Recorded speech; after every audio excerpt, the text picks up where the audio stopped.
ପଡେ ବହୁତ ଭଲ ପାଏ ଜଗନ୍ନାଥଙ୍କୁ ବହୁତ ଭଲ ପାଏ କିନ୍ତୁ ଏତେ ଦୁଃଖ ସେ ଦିଅନ୍ତି ପୁଣି ଖୁସି ବି କିଛି ଦିଅନ୍ତି ଆଖିରେ ଲୁହ କାଳିଆ ପାଇଁ ଆଜ୍ଞା କେମିତି କାଳିଆ ଲେଖନ୍ତି ପାଇଁ ଗୀତ କଣ ଭାବନ୍ତି?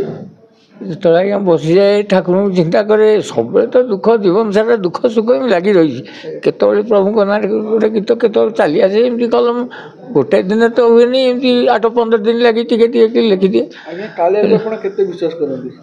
ଜଗନ୍ନାଥ ଆଜ୍ଞା ମୋ ଜୀବନରେ ତ ସବୁଠାରୁ ବେଶୀ ଭଲ ପାଏ ଆଉ ବେଶୀ ବିଶ୍ୱାସ କରେ।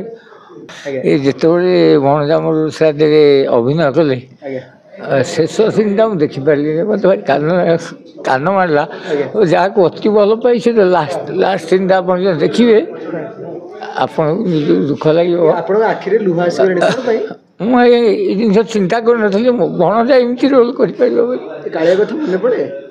ବହୁତ ଭଲ ପାଏ ଜଗନ୍ନାଥଙ୍କୁ ବହୁତ ଭଲ ପାଏ କିନ୍ତୁ ଏତେ ଦୁଃଖ ସେ ଦିଅନ୍ତି ପୁଣି ଖୁସି ବି କିଛି ଦିଅନ୍ତି ଆଖିରେ ଲୁହ କାଳିଆ ପାଇଁ ଆଜ୍ଞା କେମିତି କାଳିଆ ଲେଖନ୍ତି ପାଇଁ ଗୀତ କଣ ଭାବନ୍ତି?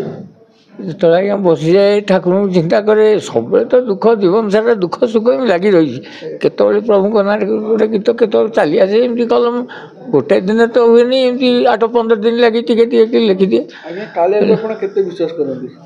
ଜଗନ୍ନାଥ ଆଜ୍ଞା ମୋ ଜୀବନରେ ତ ସବୁଠାରୁ ବେଶୀ ଭଲ ପାଏ ଆଉ ବେଶୀ ବିଶ୍ୱାସ କରେ ତାଙ୍କ କଥା କିଛି କହିପାରିବିନି ଇଏ ମୁଁ ଶୋଇଲେ ଆଖି ବୁଜିଦେଲେ ମୁଁ ପ୍ରଭୁଙ୍କୁ ଦେଖେ ମାନେ କିନ୍ତୁ କ'ଣ ତାଙ୍କ ମନରେ ଅଛି ଦର୍ଶକ ମାନଙ୍କୁ କଣ କହିବେ କେତେ ପରିଶ୍ରମ କରିଛନ୍ତି କଣ ଲେଖିବେ?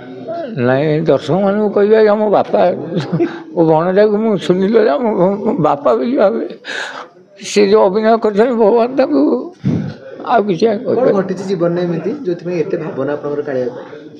କ'ଣ ଆଜ୍ଞା ପ୍ରଭୁଙ୍କୁ ତ ପିଲାଦିନଠାରୁ ଭଗବାନଙ୍କୁ ଏମିତି ଜଗନ୍ନାଥଙ୍କୁ ଭଲ ପାଇ ଆସିଛି ଯାହା ହବ।